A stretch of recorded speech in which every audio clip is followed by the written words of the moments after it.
Praise the lord.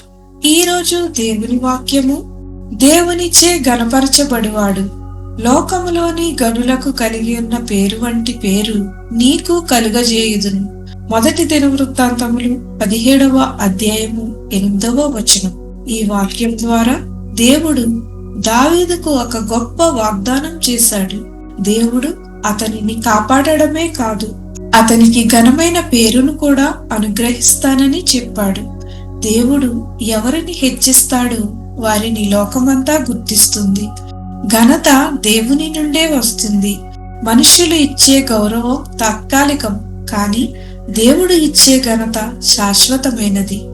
దేవునికి విధేయతగా జీవించిన వారిని ఆయన హెచ్చిస్తాడు. వినయము గల వారిని దేవుడు హెచ్చిస్తాడు. దావీదు వినయము గల రాజు.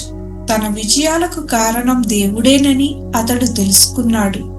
వినయంతో నడిచిన వారిని దేవుడు గణపరుస్తాడు. దేవుని తోడ్పాటు ఉన్న జీవితం ప్రభావవంతమవుతుంది. దేవుడు దావీదుతో ఉన్నందున అతని పేరు మహోన్నతమైంది. దేవుడు మనతో ఉంటే మన జీవితం ఇతరులకు ఆశీర్వాదమవుతుంది. మనము లోక ఘనత కోసం కాదు, దేవునికి ఇష్టమైన జీవితం కోసం ప్రయత్నించాలి. దేవుడు సమయానుసారంగా తన పిల్లలను గణపరుస్తాడు. ప్రార్థన. ప్రభువైన యేసు, వినయముతో నీ చిత్తానుసారముగా జీవించుటకు మా జీవితాలు నీ మహిమకు కారణమగునట్లు మమ్మల్ని నడిపించుమని యేసు నామములో ప్రార్థించుచున్నాము తండ్రి. ఆమేన్.